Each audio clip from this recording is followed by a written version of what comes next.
ବର୍ଷା ପାଗକୁ ଦେଖିବେ ଗରମ ଗରମ କିଛି ଚଟପଟା ଯଦି ଖାଇବାକୁ ମିଳିଯାଏ ନା ତାର ମଜା କିଛି ଅଲଗା।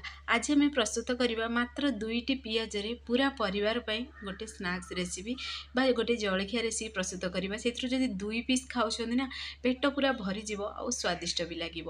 ଛୁଆଠୁ ବଡ଼ ସମସ୍ତେ ପସନ୍ଦ କରିବେ। ତ ଚାଲନ୍ତୁ ଲେଟ୍ ନକରି ରେସିପିଟି ଆଜି ଆମେ ପ୍ରସ୍ତୁତ କରିବା। ନମସ୍କାର, ଜୟ ଜଗନ୍ନାଥ ପାଇଁ ଝିଲି କୁକିଂକୁ ଆପଣମାନଙ୍କୁ ଅନେକ ଅନେକ ସ୍ୱାଗତ। ପ୍ରଥମେ ଆମେ 2ଟି ପିଆଜ ନେବା। ପିଆଜର ଚୋପାକୁ ଆମେ ବାହାର କରିଦେବା। ବାହାର କରିସାରିବା ପରେ ଆମେ କ'ଣ କରିବା ନା ପିଆଜକୁ ଆମେ ଏବେ କଟିଂ କରିବା। ତ ଦେଖନ୍ତୁ ଆପଣମାନଙ୍କୁ ଗୋଟେ ପିଆଜକୁ ମୁଁ କଟିଂ କରି ଦେଖାଇ ଦେଉଛି କେମିତି କ'ଣ କଟିଂ କରିବେ। ତ ଏଠି ମୁଁ ଗୋଲାକାର ସେପ୍ରେ କଟିଂ କରିଛି। ତ ଦେଖନ୍ତୁ ଏଇଭଳି ପ୍ରୋସେସ୍ରେ, ଅଧିକ ବହଳିଆ ନାହିଁ କି ଅଧିକ ପତଲା ନାହିଁ, ଏଇଭଳି ସେମ୍ ପ୍ରୋସେସ୍ରେ ଆମେ ସବୁତକ ପିଆଜକୁ କଟିଂ କରିବା ବା ସେମ୍ ପ୍ରୋସେସ୍ରେ ଗୋଲାକାର ସେପ୍ ଦେଇକରି କଟିଂ କରିଦେବେ। ତ ଇଏ ବନେଇବାଟା ବହୁତ ଇଜି ଫ୍ରେଣ୍ଡସ୍। ଆପଣମାନେ ଆକୁ 10 ମିନିଟ୍ରେ ବନେଇକିରି ରେଡ଼ି କରିପାରିବେ ଆଉ ଖାଇବାକୁ ବହୁତ ସ୍ୱାଦିଷ୍ଟ ଲାଗେ। କେବଳ 2 ପିସ୍ ଖାଇଲେ ବି ଦେଖିବେ ପେଟ ପୁରା ଭରିଯିବ ଆଉ ପୁରା କୁରକୁରେ ବି ରହିବ, ବହୁତ କ୍ରିସ୍ପି ରହିବ। ବିନା ଆମେ ଏଠି ବେସନ ବିନା ମଇଦାରେ ଆଜି ଆମେ ପ୍ରସ୍ତୁତ କରିବା ହେଲ୍ଦି ରେସିପି ବନିକି ରେଡ଼ି ହେବ। ଆଉ ଘରର ବେସିକ୍ ସାମଗ୍ରୀରେ ହିଁ ଏ ରେସିପିଟି ବନିକି ରେଡ଼ି ହେବ। ତ ଦେଖନ୍ତୁ ଏଠି ମୁଁ ଗୋଲାକାର ସେପ୍ ଦେଇକରି ପିଆଜକୁ ଏଠି କଟିଂ କରିଦେଇଛି। ତ ଏବେ ଚାଲନ୍ତୁ 2ଟା ଯାକ ପିଆଜକୁ ଆମେ କଟିଂ କରିଦେବା, ଗୋଟେ ଆମେ ପ୍ଲେଟ୍ରେ ରଖିଦେବା। ତ ଦେଖନ୍ତୁ କେତେ ସୁନ୍ଦର ବି ଦେଖାଯାଉଛି। ମୁଁ 2ଟା ଯାକ ପିଆଜକୁ ଏଠି କଟିଂ କରିଦେଇଛି। ତ ସାନ ବଡ଼ ପିଆଜ ଆପଣମାନଙ୍କ ପସନ୍ଦ ଅନୁସାରେ ଆପଣମାନେ ଏଠି କଟିଂ କରିବେ ବା ନେବେ। ତ ଏଠି ଦେଖନ୍ତୁ 3ଟି ଆଳୁ ନେଇଛି, ସିଝା ଆଳୁ। ଆଳୁର ଚୋପାକୁ ମୁଁ ସିଝେଇକି ବାହାର କରିଦେଇଛି। ଏଠି ଗୋଟେ ଆମେ ଆଳୁ ମେସର ସାହାଯ୍ୟରେ ଆଳୁକୁ ପ୍ରଥମେ ଆମେ ଟିକେ ମେସ୍ କରିଦେବା। ତ ଏଇଭଳି ପ୍ରୋସେସ୍ରେ ଆମେ ଆଳୁକୁ ଆପଣମାନେ ଚାହିଁଲେ ହାତ ସାହାଯ୍ୟରେ ବି ଚକଟି ପାରିବେ, ଯେମିତିକି ଧ୍ୟାନ ରଖିବେ ଗୁଳା ନ ରହିବ। ତ ଦେଖନ୍ତୁ ଏଠି ଆମର ଆଳୁ ଚକଟା ବି ରେଡ଼ି ବି ହେଇସାରିଲାଣି। ତ ଏବେ ଚାଲନ୍ତୁ ଆମର ଆଗ ପ୍ରଣାଳୀ ଆମେ ପ୍ରସ୍ତୁତ କରିବା। ଏଥିରେ କିଛି ଆମେ ସାମଗ୍ରୀ ଏଡ୍ କରିବା। ତ ଏଠି ଦେଖନ୍ତୁ ଛୋଟ ଛୋଟ ପିସେସ୍ରେ କଟିଂ ହେଇଥିବା ପିଆଜ ନେଇଛି। ମୁଁ ଗୋଟେ ପିସ୍ ପିଆଜକୁ ଛୋଟ ଛୋଟ ପିସେସ୍ରେ କଟିଂ କରିଦେଇଥିଲି, ଏଡ୍ କରିଛି। ପୁଣି ଛୋଟ ଛୋଟ ପିସେସ୍ରେ କଟିଂ କରି କଞ୍ଚା ଲଙ୍କା ଆଉ ଲେମ୍ବୁ ଗୋଟେ ଫଡ଼ା ଏଡ୍ କରିଛି। ତ ଚଟପଟା ଫ୍ଲେଭର ପାଇଁ ବୋଲି, ଆଉ ସ୍ୱାଦ ଅନୁସାରେ ଦେଇଦେବା ଲୁଣ। ଲେମ୍ବୁ ବଦଳରେ ଆପଣମାନେ ଆମ୍ଚୁର ପାଉଡ଼ର ବି ଏଡ୍ କରିପାରିବେ। ଆଉ ଘରେ ଯଦି ଚାଟ୍ ମସଲା ଅଛି ତାହେଲେ ବି ଏଡ୍ କରିପାରିବେ। ପୁଣି ଆମେ ସେଥିରେ ଅଳ୍ପ ଟିକେ କସ୍ତୁରୀ ମେଥି ଏଡ୍ କରିବା। କସ୍ତୁରୀ ମେଥି ଏଠି ପୁରାପୁରି ଅପସନାଲ୍ ଅଛି। କସ୍ତୁରୀ ମେଥି ବଦଳରେ ଆପଣମାନେ ଏଠି ଧନିଆ ପତ୍ର ବି ଏଡ୍ କରିପାରିବେ। ଆଉ ଯଦି ଧନିଆ ପତ୍ର ବି ନାହିଁ ଏମିତିରେ ବି ବନେଇବେ ନା, ବହୁତ ସ୍ୱାଦିଷ୍ଟ ଲାଗିବ। ପୁଣି ସେଥିରେ ଆମେ ଗୋଟେ ଚାମଚ ଦେବା ସୋରିଷ ତେଲ। ସୋରିଷ ତେଲର ଫ୍ଲେଭର ଦେଖିବେ ବହୁତ ବଢ଼ିଆ ଲାଗିବ। ତ ପୁରାପୁରି ନୂଆ ଶୈଳୀରେ ବନିକି ରେଡ଼ି ହେବ ଫ୍ରେଣ୍ଡସ୍ ରେସିପିଟି। ଆପଣମାନେ ଦେଖିବେ ଝଟପଟ ବନେଇକି ରେଡ଼ି କରିପାରିବେ। ଏଇ ବର୍ଷା ପାଗକୁ ଝିପିରି ଝିପିରି ବର୍ଷାରେ ଦେଖିବେ ଗରମ ଗରମ ଯଦି ମାନେ ଛାଣିକିରି ଆପଣମାନେ ନିଜେ ଖାଇବେ, ଅନ୍ୟମାନଙ୍କୁ ଦେବେ ନା, ବହୁତ ସ୍ୱାଦିଷ୍ଟ ଲାଗିବ ଆଉ ସମସ୍ତେ ଘରେ ବି ପସନ୍ଦ କରିବେ। ତ ଏଠି କ'ଣ କରିବା, ଏଠି ଆମର ଆଳୁ ଚକଟା ବନିକି ରେଡ଼ି ହେଇସାରିଛି। ତ ଏଠି ମୁଁ ଆଳୁକୁ ପୁରା ସିମ୍ପଲ୍ ତରିକାରେ ଚକଟିକିରି ଏଡ୍ କରିଛି। ଆପଣମାନେ ଚାହିଁଲେ ଆଳୁକୁ ମାନେ କଷା ବନେଇକିରି ବି ଏଥିରେ ଏଡ୍ କରିପାରିବେ ବା ଆଳୁ ମସଲା ବନେଇକିରି ବି, ମାନେ ହଳଦୀ ଗୁଣ୍ଡ, ଲଙ୍କାଗୁଣ୍ଡ, ଗରମ ମସଲା ଦେଇକିରି ଆପଣମାନେ ତ ବହୁତ ଥର ବନେଇଥିବେ, କଷା ମସଲା ଦେଇକିରି ବି ଏଡ୍ କରିପାରିବେ। ତ ଏବେ କ'ଣ କରିବା ନା ଆମେ ପିଆଜରେ ଦେଖନ୍ତୁ ଏଇଭଳି ପ୍ରୋସେସ୍ରେ ଆମେ ପୁରା ପିଆଜ ପୁରା କଭର କରିକିରି ପୁରାପୁରି ଆମେ ଏଥିରେ ଆଳୁ ଚକଟାକୁ ଭରପୁର ମାତ୍ରା ଟିକେ ଦେଇଦେବା। ତ ଏଇଭଳି ପ୍ରୋସେସ୍ରେ ଆଳୁ ସବୁତକ ଆଳୁ ଚକଟାକୁ ଆମେ ସେଇ ପ୍ରୋସେସ୍ରେ ପିଆଜରେ ଏଇଭଳି ଭରିବା ଆଉ ଭରିକିରି ଗୋଟେ ଆମେ ପ୍ଲେଟ୍ରେ ଆକୁ ରଖିଦେବା। ସେଇ ପ୍ରୋସେସ୍ରେ ରେଡ଼ି କରିବା ଏବେ। ତ ଦେଖନ୍ତୁ କେତେ ସୁନ୍ଦର ବି ଦେଖାଯାଉଛି ନା। ତ ଦେଖନ୍ତୁ ଆଉ ଗୋଟେ ବି ଆପଣମାନଙ୍କୁ ଦେଖାଇ ଦେଉଛି। ଗୋଟେ ପିସ୍ ଏଥିରୁ ପିଆଜ ନେବେ। ତ ଦେଖିବେ ଏଇ ରେସିପିଟି ଖାଇବା ସମୟରେ ପିଆଜ ବି ପାଟିକି ଲାଗିବ, ବହୁତ ସ୍ୱାଦିଷ୍ଟ ଲାଗିବ। ପୁଣି ତା ସହିତ ଆଳୁ ବି ପାଟିକି ଲାଗିବ। ତ ଆପଣମାନେ ତ ଆଳୁ ଚପ୍ ଘରେ ଅନେକ ଥର ବନେଇଥିବେ, କିନ୍ତୁ ପିଆଜ ଚପ୍ ଥରେ ବନେଇକି ଦେଖନ୍ତୁ, ସବୁବେଳେ ବନେଇକି ଖାଇବାକୁ ଇଚ୍ଛା ହେବ। ଏତେ ସ୍ୱାଦିଷ୍ଟ ରେସିପି ଗୋଟେ। ତ ପୁଣି ଦେଖନ୍ତୁ ଏଠି ପୁଣି ଥରେ ସେଇ ପ୍ରୋସେସ୍ରେ ଆମେ ପିଆଜ ଉପରେ ପୁରା ଆଳୁକୁ ଟିକେ ଭରିଦେବା। ଭରିକିରି ଆମେ ୟାକୁ ସାଇଡ଼୍ରେ ରଖିଦେବା। ତ ସେମ୍ ପ୍ରୋସେସ୍ରେ ସବୁ ବନେଇକିରି ଏବେ ରେଡ଼ି କରିଦେଇଛନ୍ତି ଆମେ। ପୁଣି ଥରେ ଆମେ ସେଇ ପ୍ଲେଟ୍କୁ ସାଇଡ଼୍ରେ ରଖିଦେବା। ଆଗ ପ୍ରଣାଳୀ ଆମର ପ୍ରସ୍ତୁତ କରିବା। ତ ଏଠି ଦେଖନ୍ତୁ ଗୋଟେ ଗିନା ଅଟା ନେଇଛି। ଯେହେତୁ ମୁଁ ଆପଣମାନଙ୍କୁ କହିଲି ହେଲ୍ଦି ବି ବନିବ ବୋଲି, ତ ଦେଖନ୍ତୁ ଘରର ବେସିକ୍ ସାମଗ୍ରୀ ହିଁ ଆମେ ଏଥିରେ ଏଡ୍ କରୁଛନ୍ତି। ଅଟା ଦେଇଛି ଗୋଟେ ଚାମଚ, କ୍ରିସ୍ପି ପାଇଁ ବୋଲି ଏଠି 2ରୁ 3 ଚାମଚ ମୁଁ ଏଠି ଚାଉଳ ପାଉଡ଼ର ଏଡ୍ କରିଛି। ଚାଉଳ ପାଉଡ଼ର ବଦଳରେ ଆପଣମାନେ ଏଠି କର୍ଣ୍ଣଫ୍ଲୋର ଏଡ୍ କରିପାରିବେ। ପୁଣି ଦେଖନ୍ତୁ ଏଠି ଗୁଣ୍ଡ ମସଲା ନେଇଛି, ହଳଦୀ ଗୁଣ୍ଡ ଗୋଟେ ଚାମଚ ନେଇଛି। ଆଉ ଏଠି ଚିଲି ଫ୍ଲେକ୍ସ ବା ଦରକୁଟା ଲଙ୍କାଗୁଣ୍ଡ ମୁଁ ନେଇଛି। ଏଥିରେ ଆପଣମାନେ ଚାହିଁଲେ ଲଙ୍କାଗୁଣ୍ଡ ପାଉଡ଼ର ବି ଏଡ୍ କରିପାରିବେ। ପୁଣି ସେଥିରେ ଅଳ୍ପ ଟିକେ ମୁଁ ରାଶି ଏଡ୍ କରିଛି। ପୁଣି କସ୍ତୁରୀ ମେଥି ଏଡ୍ କରିଛି। ଆଉ ଗୋଟେ ଜିନିଷ ମୁଁ ଏଥିରେ ଏଡ୍ କରିବାକୁ ଭୁଲିଗଲି, ଆପଣଙ୍କ ପାଖରେ ଯଦି ଜୁଆଣି ଅଛି ତାହେଲେ ଏଡ୍ କରିପାରିବେ, ନହେଲେ ଜିରା ବି ଏଡ୍ କରିପାରିବେ। ପୁଣି ଦେଇଦେବେ ସ୍ୱାଦ ଅନୁସାରେ ଲୁଣ। ପାଣିକୁ ଏକାଥରେ ଏଡ୍ କରିବେନି, ଅଳ୍ପ ଅଳ୍ପ ଏଡ୍ କରି ଗୋଟେ ଏଇଠି ଆମେ ବେଟର ବନେଇକି ରେଡ଼ି କରିବା। ତ ଦେଖନ୍ତୁ ଏଇଭଳି ପ୍ରୋସେସ୍ରେ ପାଣିକୁ ଏଡ୍ କରୁଥିବେ, ଭଲସେ ଟିକେ ମିକ୍ସ କରୁଥିବେ। ଆମର ଏଠି ବେଟରଟି ପୁରା ଅଧିକା ବହଳିଆ ନାହିଁ କି ଅଧିକା ଦେଖିବେ ମାନେ ପତଲା ନାହିଁ, ସେଇଭଳି ପ୍ରୋସେସ୍ରେ ବନିବା ଦରକାର। ଯେମିତି ଆପଣମାନେ ଆଳୁଚପ ବନାଉଥିବେ, ଯେମିତିକି ଆପଣମାନେ ବେସନର ବ୍ୟାଟର ପ୍ରସ୍ତୁତ କରୁଛନ୍ତି, ସେଇଭଳି ପ୍ରୋସେସ୍ରେ ସେମ୍ ପ୍ରୋସେସ୍ରେ ହିଁ ଅଟାରେ ବନେଇବେ। ଦେଖନ୍ତୁ ଆପଣମାନଙ୍କୁ ଚାମଚ ସାହାଯ୍ୟରେ ବି ଦେଖେଇ ଦେଉଛି।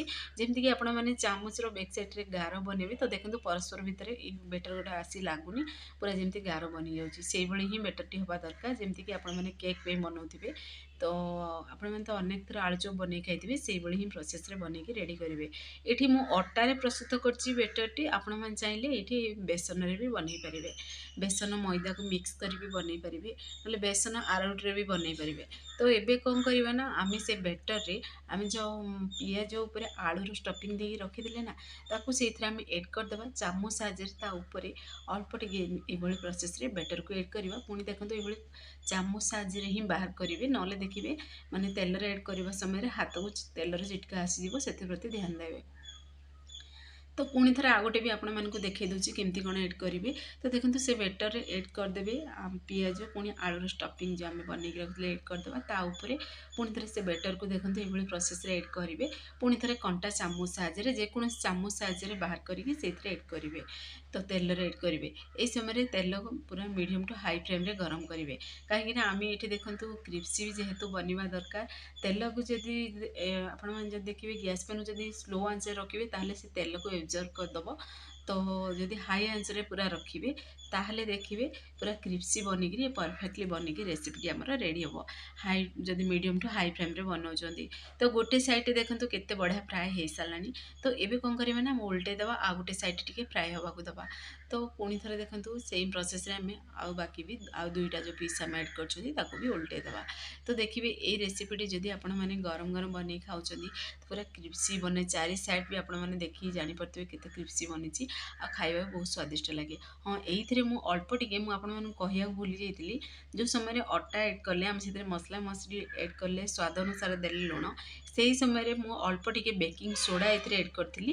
ଆପଣଙ୍କ ପାଖରେ ଯଦି ଅଛି ଏଡ଼୍ କରିବେ, ନହେଲେ ସ୍କିପ୍ କରିପାରିବେ। ବେକିଂ ସୋଡ଼ା ଏଡ଼୍ କରିବା ଦ୍ୱାରା କ'ଣ ହେବ ନା, ଏ ଯେଉଁ କ୍ରିସ୍ପିଟା ବନେ ଚାରି ସାଇଡ଼୍ ପୁରା ଖାଇବାକୁ ବହୁତ ସ୍ୱାଦିଷ୍ଟ ଲାଗିବ, କ୍ରିସ୍ପି ଲାଗିବ। ସେଇଥିପାଇଁ ମୁଁ ଏଡ଼୍ କରିଛି, ଅଳ୍ପ ଟିକେ ହିଁ ଏଡ଼୍ କରିବେ, ଗୋଟେ ପିଞ୍ଚ ହିଁ ଏଡ଼୍ କରିବେ। ମୁଁ ଅଳ୍ପ ଟିକେ ହିଁ ଏଡ଼୍ କରିଥିଲି। ତ ଏ ଦେଖନ୍ତୁ ଗୋଟେ ଆପଣମାନଙ୍କୁ ବାହାର କରି ଦେଖାଉଛି କେତେ ବଢ଼ିଆ ଆମର ବନିକିରି ରେସିପିଟି ରେଡ଼ି ହେଇସାରିଲାଣି, ଆଉ କେତେ ସୁନ୍ଦର ବି ଦେଖାହେଉଛି, ଆଉ ଖାଇବା ବି ବହୁତ ସ୍ୱାଦିଷ୍ଟ ଥିଲା।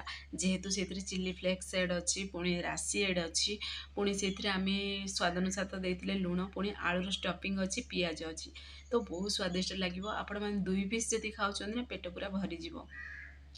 2ଟି ପିଆଜରେ ଆପଣମାନେ ପୁରା ପରିବାର ପାଇଁ ଏ ଜଳଖିଆ ରେସିପିଟି ବନେଇକି ରେଡ଼ି କରିପାରିବେ। ଆଉ ତେଲ ବି ଏତେ ଏବଜର୍ଭ କରେନି। ପୁରା ଦେଖିବେ, ମାନେ ଆପଣମାନେ ବନେଇକି ଦେଖନ୍ତୁ, ଦେଖିବେ ଯେହେତୁ ଆମେ ଅଟାରେ ପ୍ରସ୍ତୁତ କଲେ, ତ ବିଲକୁଲ ବି ଅଏଲି ଲାଗୁନଥିଲା, ବହୁତ ସ୍ୱାଦିଷ୍ଟ ଥିଲା। ତ ଆପଣମାନେ ଏହି ତରିକାରେ ଘରେ ନିଶ୍ଚୟ ଟ୍ରାଏ କରନ୍ତୁ। ଫ୍ରେଣ୍ଡସ୍, ଆପଣମାନଙ୍କୁ ଯଦି ଏହି ଭିଡ଼ିଓଟି ମୋର ପସନ୍ଦ ଆସିବ, ସାଙ୍ଗମାନଙ୍କୁ ସେୟାର କରନ୍ତୁ, ଲାଇକ୍ କରନ୍ତୁ। ଚ୍ୟାନେଲରେ ଯଦି ନୂଆ ଅଛନ୍ତି, ଚ୍ୟାନେଲକୁ ମୋର ସବସ୍କ୍ରାଇବ୍ କରିଦିଅନ୍ତୁ, ବେଲ୍ ଆଇକନ୍କୁ କ୍ଲିକ୍ କରିଦିଅନ୍ତୁ, ଯାହାଫଳରେ ମୋର ସବୁ ଭିଡ଼ିଓ ନୋଟିଫିକେସନ୍ ପ୍ରଥମେ ଆପଣମାନଙ୍କୁ ପହଞ୍ଚିବ। ମୁଁ ଏମିତି ଇଜି ଇଜି ଭିଡ଼ିଓ ନେଇ ଆସିବି, ଆପଣମାନେ ଦେଖିକି ଘରେ ନିଶ୍ଚୟ ଟ୍ରାଏ କରନ୍ତୁ। ତ ଦେଖନ୍ତୁ ମୁଁ ଏଠି ଆଉ ଗୋଟେ ଷ୍ଟେପ୍ ବି ଏଡ଼୍ କରିଦେଇଥିଲି। ତ ପୁଣି ଥରେ ଓଲଟେଇ ଦେବା, ସେମ୍ ପ୍ରୋସେସ୍ରେ ଓଲଟେଇକିରି ଆଉ ଗୋଟେ ସାଇଡ଼୍ ଟିକେ ଫ୍ରାଏ ହେବାକୁ ଦେବା। ଫ୍ରାଏ ହେଇସାରିବା ପରେ ସେମ୍ ପ୍ରୋସେସ୍ରେ ଆମେ ପ୍ଲେଟ୍ରେ ରଖିଦେବା। ତ ଫାଇନାଲି ଆମର ପିଆଜ ଆଳୁରେ ବହୁତ ବଢ଼ିଆ ଗୋଟେ ସ୍ନାକ୍ସ ରେସିପି ବନିକି ରେଡ଼ି ହେଇସାରିଲାଣି। ତ ଆପଣମାନେ ଯଦି ଫେସବୁକ୍ ପେଜ୍ରେ ଦେଖୁଛନ୍ତି, ତାହେଲେ ଫେସବୁକ୍ ପେଜ୍ ମୋର ଫଲୋ କରନ୍ତୁ। ଇନଷ୍ଟାଗ୍ରାମରେ ଦେଖୁଥିଲେ ନା, ଫଲୋ କରିବାକୁ ଜମାରୁ ଭୁଲନ୍ତୁନି। ଆପଣମାନେ କେଉଁ ଜିଲ୍ଲାରୁ ଦେଖୁଛନ୍ତି, ମୋତେ ନିଶ୍ଚୟ କମେଣ୍ଟ ମାଧ୍ୟମରେ ଜଣାନ୍ତୁ। ମୋତେ ବି ଖୁସି ଲାଗେ ମୋ ଭିଡ଼ିଓ କେଦୂର ପର୍ଯ୍ୟନ୍ତ ପହଞ୍ଚୁଛି। ତ ଦେଖନ୍ତୁ କେତେ ପୁରା ନୂଆ ଶୈଳୀ ରେସିପିଟି ଆମର ବନିକି ରେଡ଼ି ହେଇଯାଇଛି।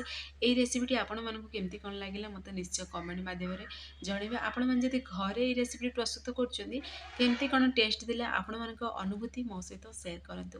ତ ଦେଖନ୍ତୁ କ୍ୟାମେରା ସାମ୍ନାରେ ବି ଆପଣମାନଙ୍କୁ ଗୋଟେ ପିସ୍ ମୁଁ ବାହାର କରି ଦେଖାଇ ଦେଉଛି, ଆଉ କେତେ କ୍ରିସ୍ପି ବନିଛି, ଆଉ କେତେ ବଢ଼ିଆ ପୁରା କୋଟିଂଟା ତାର ବନିଛି। କେହି ବି ଜାଣିପାରିବେନି ଯେ ଆପଣମାନେ ୟାକୁ ଅଟାରେ ପ୍ରସ୍ତୁତ କରୁଛନ୍ତି, ଯେମିତିକି ବେସନରେ ପ୍ରସ୍ତୁତ କରୁଛନ୍ତି ସେଇଭଳି ହିଁ ଦେଖାଯାଉଛି, କିନ୍ତୁ ଅଟାରେ ବନେଇଛନ୍ତି, ଆଉ ଅଟାରେ ବି ବହୁତ ସ୍ୱାଦିଷ୍ଟ ବନିକି ରେଡ଼ି ହୁଏ।